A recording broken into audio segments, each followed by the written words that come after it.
to the Mclaren 750s.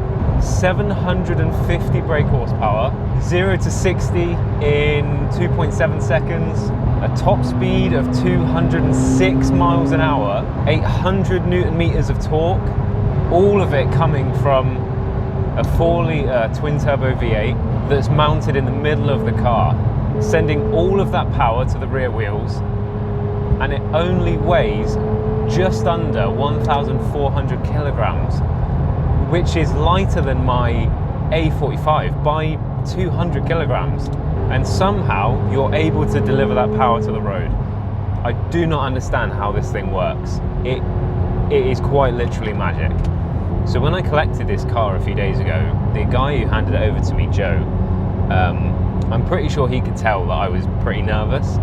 And I'm not too sure why, because I get in and out of lots of different cars, but there was something about this. I mean, I've never driven a McLaren ever. In fact, I don't even think I've sat in a McLaren before.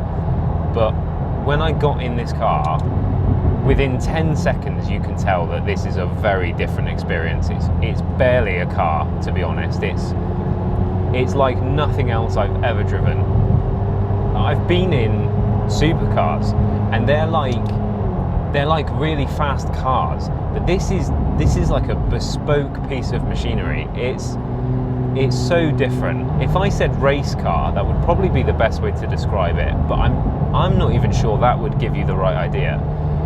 But it is that kind of thing. It's the brake pedal, like the pressure that's involved and the length of travel that's on that brake pedal.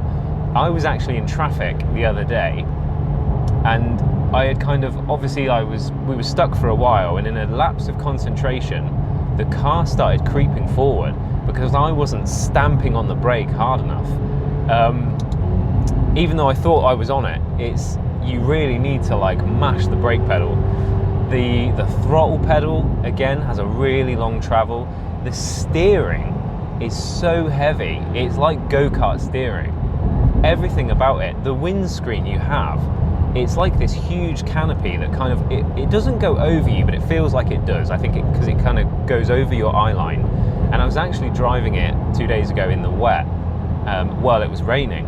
And the rain, like normally, I suppose rain goes up when you're driving and there's rain on the windscreen, it kind of like, it runs up as you pick up speed. But this kind of felt like it was running over you, like over your head and around the sides. And it's almost like you've got a visor on. Like, this is almost like an open wheel car experience, like a Formula car. I don't know how to explain it, and maybe it's just me getting carried away because I've not got loads of exposure and experience to these cars, but honestly, it's like nothing I've ever driven.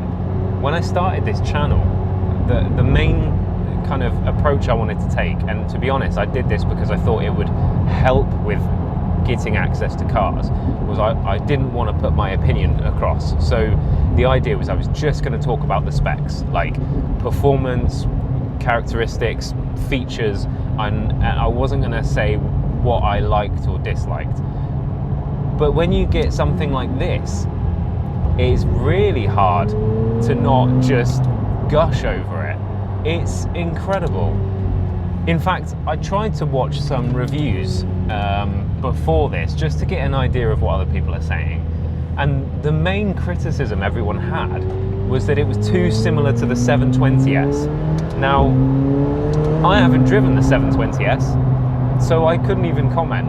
And if the 720s is anything like this, then that's obviously a great car as well.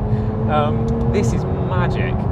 The noise, like the fact that you've got this 4-litre twin-turbo V8 that revs to 8,000 or just over, and it's basically mounted on your back like a backpack. You can hear the induction, you can hear the engine breathing, the gear shifts, the paddles are just like super clicky and positive feeling. Honestly, I'm really taken with this car. So much more than I thought I would be. If I did have any preconceptions about this car before driving it, it probably would have been related to the power. So I probably would have assumed The 750 horsepower is just too much. It's too much power for a rear-wheel drive car. You're never going to be able to deliver that on the road. And I have to say that's not the case at all. It's so compliant. It shouldn't be, because I've driven cars with much less power that have been unusable. You know, you've not really been able to drive them to their kind of full potential on a normal road. But this thing just behaves so well. I think I've exhausted all of my goodwill with the motoring gods, because we're now stuck in traffic, which might be a good opportunity to end this video. I don't really know what else to say. Blown away by this car. Blown away.